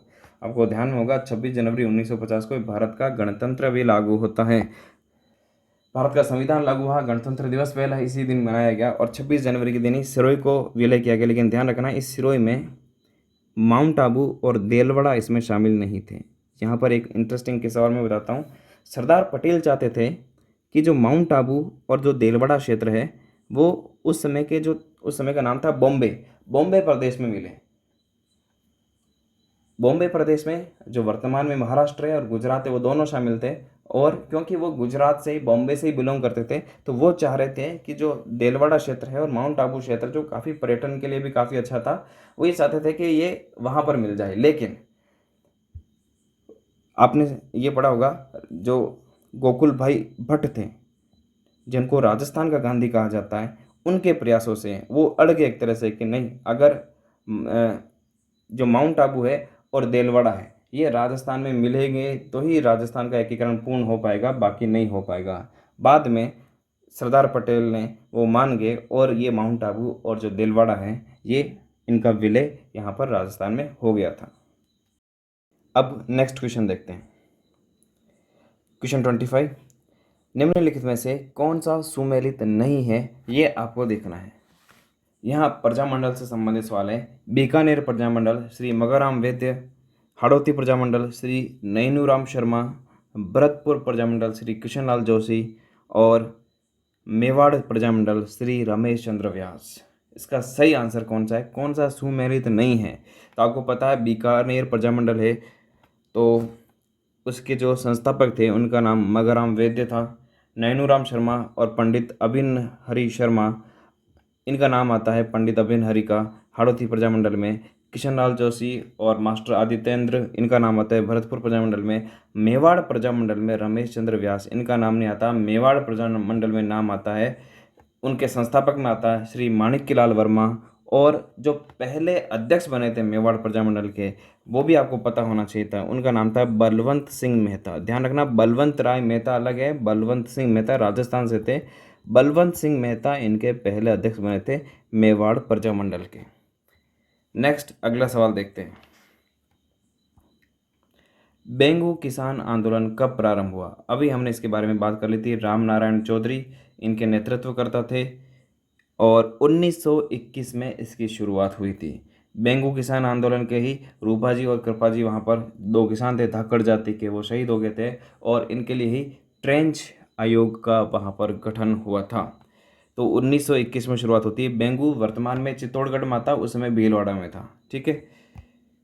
वृहद राजस्थान में कौन सी रियासत का विलय नहीं हुआ? अब ये कॉमन से सवाल है, वापस वही रिपीट हो रहा है क्योंकि इसके बारे में हमने पहले से ही डिस्कस कर चुके हैं। जोधपुर शामिल हुआ, जयपुर शामिल हुआ, जैसलमेर शामिल हुआ और बीकानेर शामिल हुआ। कौन सा शामिल नहीं हुआ? कोटा शामिल नहीं हुआ। कोटा कब शामिल होता है? तो कोटा दूसरे चरण में ही शामिल हो जाता है। हमने दूसरे चरण के बारे में बात कर ली थी। टोटल 9 रियासतें और एक ठिकाना वहाँ पर उस समय शामिल हुआ था। अगला सवाल, लावा ठिकाने को राजस्थान के एकीकरण की प्रक्रिया में किस रियासत में मिलाया गया? तो यहाँ पर मैं बात करता हूँ, राजस्थान में 3 ठिकाने थे। वो 3 ठिकाने कौन कौन से थे उसके बारे में बात करते हैं। पहले था नीमराणा। नीमराणा जो कि अलवर के पास है, अभी अलवर ज़िले में ही आता है। तो अलवर में पहले इसको मिलाया था। अलवर पहले चरण में मिल गया था, जिसको मत्स्य संघ कहते हैं। तो पहले चरण में नीमराणा मिल गया था। ठीक है। उसके बाद दूसरे चरण में जब बांसवाड़ा मिलता है तो बांसवाड़ा में एक दूसरा ठिकाना था कुशलगढ़। तो कुशलगढ़ ठिकाना बांसवाड़ा में मिल जाता है और बांसवाड़ा के साथ इसका विलय हो जाता है। और एक तीसरा ठिकाना था, वो था लावा ठिकाना। ये जयपुर अब ज़िले में तो जयपुर के पास था, तो जयपुर में इसका विलय हो गया, फिर जयपुर का विलय यहाँ पर हो जाता है, तो इस तरह से जयपुर में मिलने के बाद इसका विलय होता है। तो ये जयपुर रियासत में मिलाया गया, तो इसका सही आंसर हो जाएगा ऑप्शन बी। नेक्स्ट क्वेश्चन, मिलान करना है। यहाँ पर एक तरफ संघ दे रखा है, दूसरी तरफ प्रधानमंत्री दे रखे हैं। पहला चरण मत्स्य संघ, दूसरा चरण राजस्थान संघ, तीसरा संयुक्त राजस्थान, चौथा वृहद राजस्थान। इसमें पूछ रहा उस समय के प्रधानमंत्री कौन थे। मैंने आपको बताया था उस समय प्रधानमंत्री नाम दिया गया था शुरुआत में, बाद में चौथे चरण के बाद इसको मुख्यमंत्री नाम दे दिया गया। तो देखो, मत्स्य संघ में प्रधानमंत्री थे शोभाराम कुमावत, दूसरे राजस्थान संघ में थे गोकुलाल असावा, इसी तरह से संयुक्त राजस्थान में थे माणिक्यलाल वर्मा, और वह राजस्थान के थे हीरालाल शास्त्री। यानी कि अ में दो, एक ही ऑप्शन हमारा सी में, ब में एक, स में चार, द में तीन। वैसे तो इसी से पता चल जाता है अ में दो, आपका राइट आंसर हो जाएगा ऑप्शन सी। ठीक है, चौथे चरण के बाद से उसके बाद पांचवा और छठे चरण में मुख्यमंत्री हो जाते हैं, और मुख्यमंत्री फिर हीरालाल शास्त्री, राजस्थान के पहले मुख्यमंत्री हीरालाल शास्त्री। और बात आती है चौथे चरण, पांचवें चरण, छठे चरण नहीं कहेंगे, उसके बाद तो हीरालाल शास्त्री लगभग मुश्किल से 2 साल रहते हैं, उसके बाद चेंज हो जाते हैं। उसके बाद 1952 में चुनाव होता है, 1952 में यहाँ पर चुनाव होता है, और राजस्थान का एकीकरण पूर्ण होता है 1 नवंबर 1956 में। 1952 में जब चुनाव होता है, तो चुनाव में हीरालाल शास्त्री उस समय बाद में हटा दिए जाते हैं कांग्रेस से मतभेद हो जाने के कारण, और चुन कर आते हैं टीकाराम पालीवाल। वैसे संभावना थी जयनारायण व्यास जी की, लेकिन जयनारायण व्यास खुद अपना चुनाव हार जाते हैं। और उसके बाद क्योंकि वो उस समय चुनाव के समय जोधपुर के महाराजा हनुमंत सिंह के खिलाफ लड़ते हैं, बहुत पॉपुलर नेता होने के बावजूद भी जयनारायण व्यास खुद अपना चुनाव हार जाते हैं। जब चुनाव हार जाते हैं तो मुख्यमंत्री मौका मिलता है टीकाराम पालीवाल को, और टीकाराम पालीवाल इनका नाम दर्ज हो जाता है इतिहास में, राजस्थान के पहले निर्वाचित मुख्यमंत्री श्री टीकाराम पालीवाल। बाद में 8 महीने बाद में किशनगढ़ से चुनाव वापस लड़कर उपचुनाव में वापस लड़ते हैं जयनारायण व्यास, और 8 महीने बाद ही वो वापस चुनकर आ जाते हैं, और उसके बाद वो मुख्यमंत्री बन जाते हैं। तो जयनारायण व्यास के बारे में कहा भी जाता है पहले मनोनीत भी रह चुके थे, और बाद में निर्वाचित मुख्यमंत्री भी राजस्थान के बने हैं। नेक्स्ट क्वेश्चन देखते हैं। 30 मार्च 1949 को वृहद राजस्थान के समय, देखो अभी बात कर रहे हैं वृहद राजस्थान, 30 मार्च को राजस्थान दिवस। उस समय अजमेर किस श्रेणी का राज्य था, ये सवाल पूछा जा रहा। 3 श्रेणियां बटी थी, ए श्रेणी, बी और सी। यहाँ पर पूछा जा रहा है अजमेर। अब देखो मैं बताता हूँ आपको ए बी सी ये क्या है। उस समय राजस्थान के एकीकरण के समय 3 श्रेणियां बटी थी। ए श्रेणी में वो राज्य थे जो देशी रियासतों के अधीन थे। ठीक है, जैसे अब सारे जब हम बात करें जयपुर, जैसलमेर, उदयपुर, ये सारे के सारे देशी रियासतों में ए श्रेणी के राज्य थे। बी श्रेणी के वो राज्य थे जो ब्रिटिश प्रांत कहलाते थे। जैसे अभी केंद्र के साथ जैसा अभी राज्य है, तो जो ब्रिटिश प्रांत थे, जैसे अवध प्रांत था, इस तरह के और भी प्रांत थे जो सीधे ब्रिटिश के अधीन आ गए थे बाद में, तो ये बी श्रेणी के राज्य थे।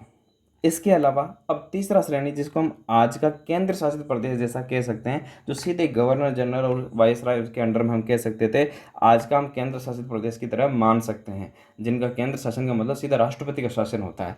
तो वो सी श्रेणी में अजमेर भी था।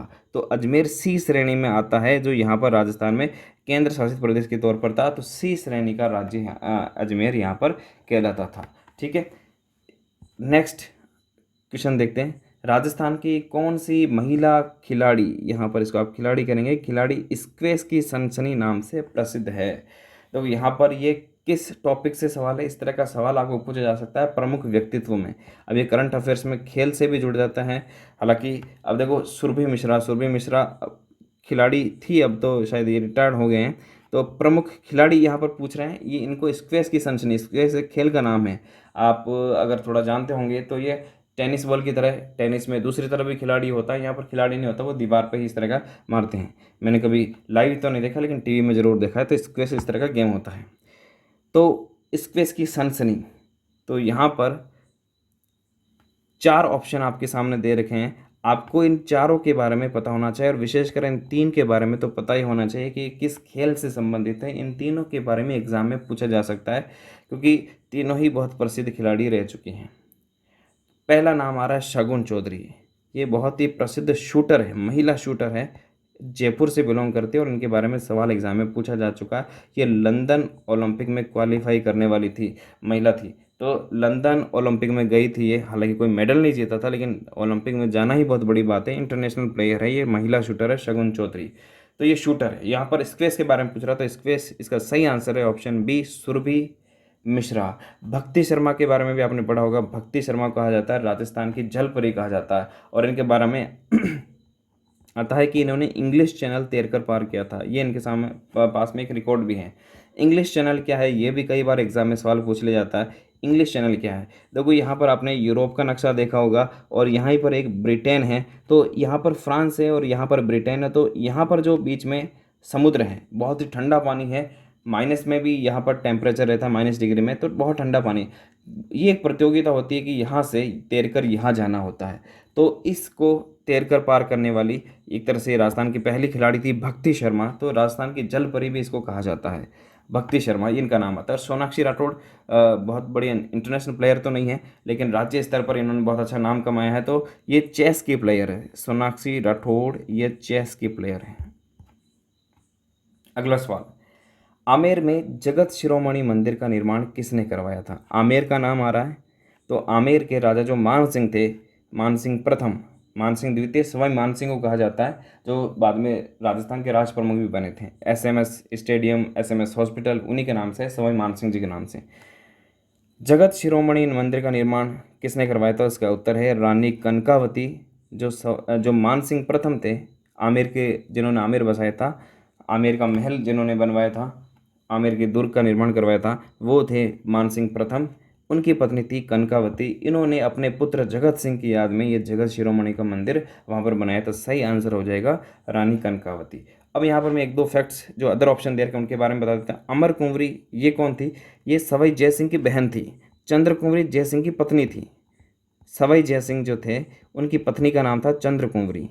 ठीक है, ये तो थी उनकी पत्नी और ये थी उनकी बहन। इन दोनों का नाम आप याद रख सकते हैं। बहन से भी एक तरह से उनका एक विरोध था।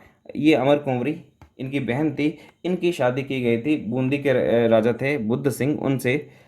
बाद में जय सिंह ने यहाँ पर बूंदी में हस्तक्षेप करना शुरू कर दिया। तो अमर कुंवरी के बारे में कहा जाता था ये पहली रानी थी, या पर ऐसा भी कहा जाता था बूंदी पहली ऐसे राज्य था जिसने मराठाओं को आमंत्रित किया था राजस्थान में। और उसके बाद देखते हैं कि मराठा और राजपूतों का संघर्ष शुरू हो जाता है, क्योंकि जय सिंह ने यहाँ पर इनके पुत्र को हटाकर अपने जो अमर कुंवरी थी उनके पुत्र को हटाकर एक तरह से अपना राज्य वहाँ पर स्थापित, अपना प्रभाव वहाँ पर स्थापित करने की प्रयास कर रहे थे।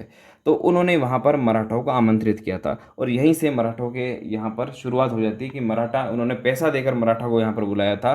तो उसके बाद मराठा यहाँ पर आने शुरू हो गए और राजपूतों से उनका संघर्ष शुरू हो गया था। ठीक है, तो ये एक आप याद रखेंगे अमर कुंवरी के बारे में। दूसरा यहाँ पर आप याद रखेंगे चंद्र कुंवरी उनकी पत्नी थी, जो कि मेवाड़ के महाराणा अमर सिंह थे, उनकी पुत्री थी चंद्र कुंवरी। और इनकी एक और पत्नी थी जय सिंह की, जिनका नाम था सूरज कुंवरी। और ये सूरज कुंवर जो थी ये में जो मारवाड़ थे, मारवाड़ में अजीत सिंह उनकी पुत्री थी। आपने एक और पढ़ा होगा कि एक त्रिकोणी यहाँ पर संधि होती है, सवाई जय सिंह जयपुर, मेवाड़ के जो महाराणा थे अमर सिंह और जोधपुर के अजीत सिंह के मध्य एक देबारी समझौता होता है। इस देबारी समझौते के तहत मेवाड़ के महाराणा अमर सिंह जो हैं वो चंद्र कुंवरी का विवाह जय सिंह से करते हैं, और अजीत सिंह सूरज कुंवरी का विवाह जो है वो करते हैं जय सिंह से। संधि में ये होता है कि वो मराठा को भी रोकेंगे और जय सिंह को वापस गद्दी दिलाने में, क्योंकि विजय सिंह को जब शासक बना दिया था तो जय सिंह ने अपनी सत्ता पाने के लिए वापस वो मेवाड़ और मारवाड़ का सहयोग लेते हैं। इसी तरह से मारवाड़ के अजीत सिंह भी सहयोग लेते हैं इनका। तो इस तरह से इनके एक बीच में एक समझौता होता है जिसे देबारी समझौता कहा जाता है। इस देबारी समझौते के में कहा जाता है कि जब मेवाड़ के महाराणा इसी शर्त पर अपनी पुत्री का विवाह करते हैं कि इनकी पुत्री से जो पुत्र उत्पन्न होगा वही बाद में जयपुर का शासक बनेगा, और यही बाद में जयपुर में संघर्ष का कारण भी बनता है। जब चंद्र कुंवरी का विवाह इनसे होता है तो चंद्र कुंवरी से जो पुत्र उत्पन्न होता है वो सवाई माधो सिंह, जो बाद में माधो सिंह बने थे, वो इनके पुत्र उत्पन्न होते हैं। लेकिन इनका जो बड़ा बेटा होता है वो होता है सवाई ईश्वरी सिंह। बाद में क्योंकि बड़ा बेटा इस तरह का परंपरा थी कि बड़ा बेटा ही बाद में राजा बनता है, तो ईश्वरी सिंह और माधो सिंह के बीच में संघर्ष शुरू हो जाता है, क्योंकि समझौता जो होता है उसके दौरान इन्हीं के पुत्र को बनना था, चंद्र कुंवरी के पुत्र को, लेकिन ईश्वरी सिंह बाद में युद्ध होता है और वो बन जाते हैं। क्वेश्चन देखते हैं, क्वेश्चन नंबर 33। बीकानेर राज्य का प्रथम किसान आंदोलन कौन सा था? वैसे ये चारों आंदोलन बीकानेर के ही हैं, लेकिन सवाल पूछ रहा है प्रथम किसान आंदोलन कौन सा था। तो इसका सही आंसर है ऑप्शन ए, गंग नहर क्षेत्र का किसान आंदोलन। 1929-30 में ये शुरू हुआ था जमींदारा एसोसिएशन के बैनर तले। ठीक है, इसके अलावा कांगड़ किसान आंदोलन, राजगढ़, हमीरवास, ये सारे के सारे बीकानेर से ही जुड़े हुए थे, बीकानेर रियासत के अंतर्गत ही आते थे। कांगड़ ये चूरू में आता है, लेकिन उस समय चूरू भी बीकानेर रियासत के अधीन ही था। यह आंदोलन हुआ था 1946 में। इसके अलावा भी एक उद्रासन किसान आंदोलन आता है, ये भी बीकानेर का था। महाजन किसान आंदोलन आता है। इसके अलावा एक बहुत ही फेमस आता है दुधवा खारा, दुधवा खारा किसान आंदोलन। ये दुधवा खारा भी चूरू में, ये भी बीकानेर रियासत के अधीन ही था, और बीकानेर का ये बहुत ही प्रसिद्ध आंदोलन आता है दुधवा खारा किसान आंदोलन। ठीक है, तो इन सभी को भी आप याद रखेंगे। डाबड़ा हत्याकांड का संबंध किस स्थान से था? अब देखो, क्योंकि वीडियो बहुत लंबा हो रहा है, मैं कोशिश करूंगा कि थोड़ा सा जल्दी इस वीडियो को हम पूरा कर दें। डाबड़ा हत्याकांड का संबंध किस स्थान से था? ये बहुत ही अच्छा सवाल है, एग्जाम में बन सकता है। डाबड़ा हत्याकांड, तो देखो डाबड़ा हत्याकांड ये मारवाड़ रियासत के अधीन आता है। मारवाड़ रियासत का ही यहाँ पर एक परगना था, डीडवाना परगना। आपको पता है डीडवाना नागौर में आता है, तो नागौर मारवाड़ के अधीन ही था। तो डीडवाना परगना में डाबड़ा हत्याकांड वहाँ पर हुआ था। ये डाबड़ा हत्याकांड हुआ था 13 मार्च 1947, आज़ादी से जस्ट थोड़े टाइम पहले। 13 मार्च 1947 को ये डाबड़ा हत्याकांड हुआ था। और मारवाड़ लोक परिषद के कुछ सदस्य थे जो मारवाड़ रियासत में यहाँ पर अपने अधिकारों के लिए यहाँ पर आंदोलन कर रहे थे, उन पर गोलियां चला दी गई, और ये डाबड़ा हत्याकांड कहलाता है। अगला सवाल, राजस्थान का जलियांवाला बाग के नाम से प्रसिद्ध स्थान मानगढ़ धाम किस जिले में स्थित है? आपको पता होगा मानगढ़, मानगढ़ की पहाड़ी है प्रसिद्ध, वहाँ पर बांसवाड़ा में। यहाँ पर गोविंद गुरु के द्वारा चलाया गया भगत आंदोलन, यहाँ पर लगभग 1500 भील एकत्रित हुए थे, और यहाँ पर गोलियां बरसाई गई अंग्रेज सरकार द्वारा यहाँ पर, और 1500 भील इसमें मारे गए। इसको राजस्थान का जलियांवाला बाग हत्याकांड कहा जाता है। जलियांवाला बाग जैसे इसकी संज्ञा दी गई, तो राजस्थान का जलियांवाला बाग कहा जाता है। अब यहाँ पर कंफ्यूज करने वाला सवाल आता है एक सवाल आता है जलियांवाला बाग, और एक आता है महात्मा गांधी का एक कथन आता है कि जलियांवाला बाग हत्याकांड से भी विभत्स और दोहरी डायरसाई। वो ध्यान रखना, राजस्थान का जलियांवाला बाग पहुंचे तो मानगढ़ धाम को कहा जाता है, और जलियांवाला बाग से भी विभत्स और दोहरी डायरसाई किसको कहा था महात्मा गांधी ने? तो वो आता है नीमू चना हत्याकांड। इसको महात्मा गांधी ने दोहरी डायरशाही कहा था, और जलियांवाला बाग हत्याकांड से भी इसको विभत्स बताया था। तो ये दोनों अलग अलग फैक्ट्स है, इसको आप ध्यान में रखेंगे। नेक्स्ट सवाल, राजस्थान का कौन सा शहर घंटियों का शहर के रूप में जाना जाता है? देखो ये सवाल पर्यटन से संबंधित आ रहा है। तो घंटियों का शहर, तो जालरा पाटन जो कि झालावाड़ में आता है, इसको घंटियों का शहर कहते हैं। इसका प्राचीन नाम ब्रजनगर भी था, वर्तमान में इसको जालरा पाटन कहते हैं, प्राचीन नाम ब्रजनगर था। ठीक है, तो ये आप ध्यान में रखेंगे। डीग को जल महलों की नगरी कहा जाता है। मंडोर, मंडोर के बारे में आप जानते हैं, मंडोर जोधपुर का स्थान है। मंडोर में 33 करोड़ देवी देवताओं की साल, यहाँ पर अगले साल अभी इस तरह का आने वाला है, वहाँ पर ये प्रसिद्ध है। मंडोर राठौड़ राजाओं की, जोधपुर से पहले जो राजधानी थी वो मंडोर ही थी। ठीक है, और केशवराय पाटन, केशवराय पाटन जो है केशवराय जी का मंदिर है यहाँ पर, ये बूंदी में आता है।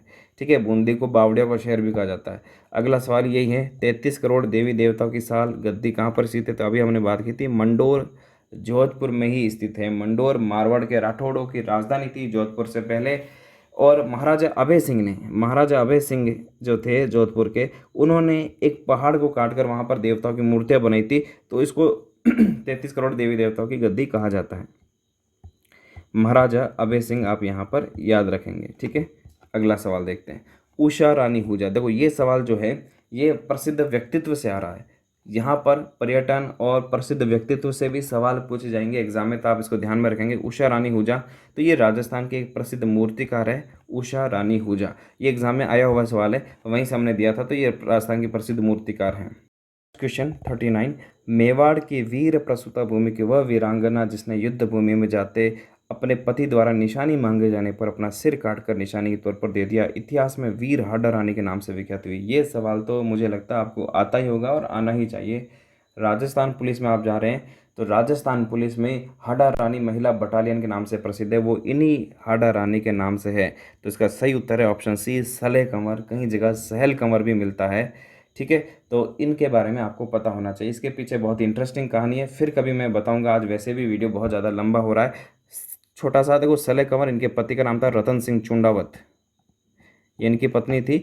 और युद्ध भूमि में जब लड़ते हुए इनकी अपनी पत्नी की याद आ रही थी, जिनका एक हफ्ते पहले ही विवाह हुआ था, तो इन्होंने अपने सैनिक को भेजा था कि कोई निशानी लेकर आओ। तो इन हाडा रानी ने कहीं अपने पति अपने कर्तव्य पथ से विचलित नहीं हो जाए, तो उन्होंने निशानी के तौर पर अपना सर काट कर ही दे दिया। आपने एक पढ़ा होगा, चुंडावत मांगे सेनानी, सर काट दे दियो सतरानी। सेनानी का मतलब निशानी, है ना। तो ये एक कविता लिखी गई है, ये भी पूछा जाता है। सेनानी, सेनानी नाम से ये जो एक कविता लिखी गई है, किसने लिखी है? तो इनके साहित्यकार थे मेघराज मुकुल, मेघराज मुकुल। ये भी एग्जाम में पूछा जाता है, आप ध्यान में रखेंगे। अगला सवाल है, मारवाड़ महोत्सव किस माह में मनाया जाता है? तो मारवाड़ महोत्सव ये मनाया जाता है शरद पूर्णिमा को मनाया जाता है। मारवाड़ में मारवाड़ महोत्सव ये प्रसिद्ध है। तो शरद पूर्णिमा लगभग ये सितंबर अक्टूबर में आता है। तो इसका आंसर होगा ऑप्शन नंबर बी। कुछ महोत्सव और आप ध्यान में रख सकते हैं। एक ऊंट महोत्सव आता है। ये ऊंट महोत्सव राजस्थान में सबसे पहले बीकानेर में जनवरी में मनाया जाता है। ये सवाल एग्जाम में आरएएस में पूछा गया। ऊंट महोत्सव बीकानेर में मनाया जाता है। सबसे इनका क्रम पूछा जाता है, किस क्रम से? तो ऊंट महोत्सव सबसे पहले जनवरी में शुरू होता है। उसके बाद मरु महोत्सव जो जैसलमेर में आता है, और ये लगभग फरवरी के शुरुआती पहले सप्ताह में मनाया जाता है। इसके अलावा एक आप याद रख सकते हो, हाथी महोत्सव, ये जयपुर में मनाया जाता है और ये लगभग मार्च के महीने में आता है। इसके अलावा एक थार महोत्सव आता है। ये थार महोत्सव बाड़मेर में मनाया जाता है। ठीक है, ये अप्रैल में लगभग मनाया जाता है। ग्रीष्म महोत्सव आता है। एक ग्रीष्म महोत्सव आप याद रखेंगे। एक शरद महोत्सव आप ध्यान में रखोगे। ये दोनों माउंट आबू में मनाया जाता है। ग्रीष्म गर्मी के महीने में जून में मनाया जाता है यहाँ पर, और शरद महोत्सव सर्दी के मौसम में लगभग दिसंबर के महीने में ये मनाया जाता है। ये कुछ आप ध्यान में रखेंगे, ये सवाल पहले पूछे जा चुके हैं। ठीक है, अगला सवाल देखते हैं। राजस्थान में आध्यात्मिक पर्यटन को बढ़ावा देने से संबंधित योजना का नाम कौन सा है? तो इसका सही आंसर है अपना धाम, अपना काम और अपना नाम। ये राजस्थान सरकार की एक योजना है।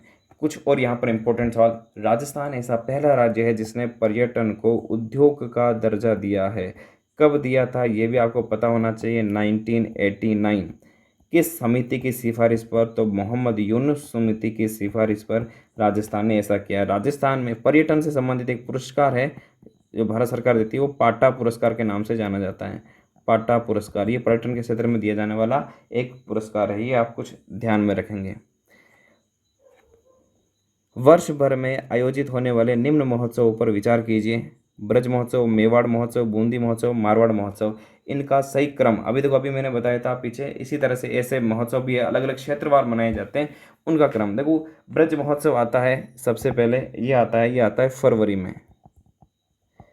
इसके बाद मेवाड़ महोत्सव आता है, ये आता है अप्रैल में। इसके बाद बूंदी महोत्सव आता है, ये कार्तिक पूर्णिमा को आता है। और अभी हमने पढ़ा था मारवाड़ महोत्सव, ये शरद पूर्णिमा को आता है। ये शरद पूर्णिमा को यानी सितंबर अक्टूबर के लगभग। और ये आता है कार्तिक पूर्णिमा को यानी नवंबर दिसंबर को। अब आप आराम से देख सकते हैं, यानी सबसे पहले अ 3 में आ रहा है। इसके बाद आना चाहिए ब, यहाँ पर ब और यहाँ पर भी है। उसके बाद आना चाहिए द, तो यहाँ पर द, लेकिन यहाँ नहीं आ रहा, तो ये कट जाएगा और ये इसका आंसर हो जाएगा डी। डी इसका सही आंसर होगा, अ ब और द और स। ठीक है, तो यहाँ पर ये नवंबर दिसंबर के लगभग ये आता है, और ये सितंबर अक्टूबर के लगभग। कुछ और महोत्सव आप लिख सकते हैं क्षेत्रवार के हिसाब से अगर हम देखें तो, जैसे एक शेखावटी महोत्सव भी आता है, वो फरवरी मार्च के आसपास आता है। कालबेलिया स्कूल ऑफ डांस कहाँ स्थापित किया जाएगा?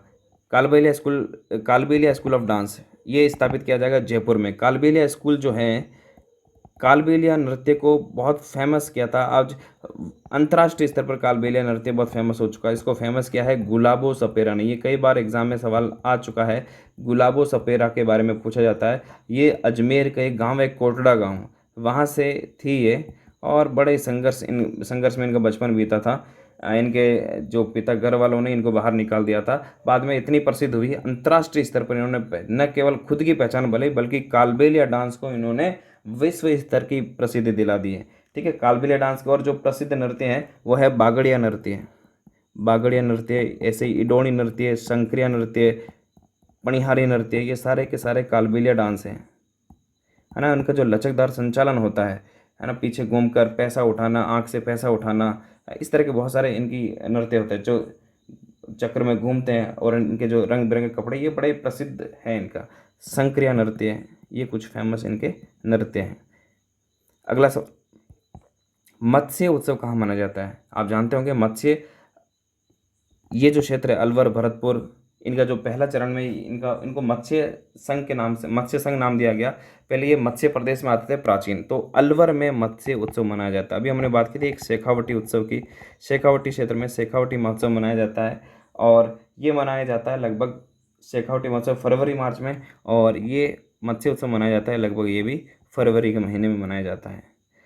अब हम लास्ट सवाल की ओर बढ़ रहे हैं, क्वेश्चन नंबर 45, थार महोत्सव। अभी हमने बात की थी थार महोत्सव जो बाड़मेर में मनाया जाता है, डेजर्ट फेस्टिवल।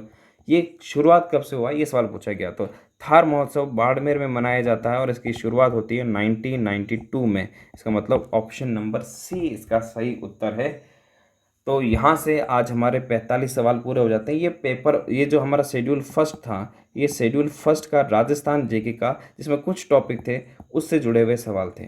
ठीक है, आज का वीडियो थोड़ा लंबा भी हो गया और मैंने आपको बताया लंबा वीडियो था, इसलिए केवल मैंने स्क्रीन पर पढ़ाया है। आपके क्या विचार है आप मेरे साथ शेयर करें। ठीक है, हो सकता है अगले वीडियो में हम केवल, क्योंकि वीडियो बहुत लंबा हो रहा है, अगले वीडियो में मैं ये कोशिश करूंगा कि सारे सवालों के बजाय हम केवल उन सवालों को शामिल करें जो आपको बहुत मुश्किल लगते हैं, और या फिर ऐसे सवाल जो आपको थोड़े डाउटफुल लग रहे हैं, समझ में कम आ रहे हैं, केवल उन्हीं सवालों को हम ले सकते हैं सारे सवालों के लेने के बजाय। इससे वीडियो छोटा भी होगा, इससे बिल्कुल सामने आकर भी पढ़ाया जा सकता है। तो आपके विचार क्या है, क्या हम सारे को रखें या केवल उन्हीं सवाल को रखें जो आपको मुश्किल लगे हों, थोड़े डाउटफुल हो, उन्हीं को रखें? तो आप मुझे कमेंट में लिखकर जरूर बताएं। आपके सुझावों पर मैं कोशिश करूँगा कि उन सुझावों पर अमल करें। ठीक है, यहाँ पर जो भी नए कैंडिडेट जुड़े हैं, मेरा उनका सजेशन यही है कि अगर आप टेस्ट सीरीज अभी तक आपने ज्वाइन नहीं किए तो उसको ज़रूर ज्वाइन करें। एग्ज़ाम में आपको इसका बहुत ज़्यादा बेनिफिट मिलने वाला है। और आप ये जो हमारा टेलीग्राम चैनल है, इनको आप जरूर ज्वाइन करें। क्वालिटी एजुकेशन एग्जाम, अगर आप पुलिस की तैयारी कर रहे हैं और अभी तक इसको ज्वाइन नहीं किया तो जरूर ज्वाइन करें। इससे जुड़ी हुई जानकारी सारी आपको यहीं पर मिलेगी। तो नेक्स्ट वीडियो में फिर से मिलते हैं।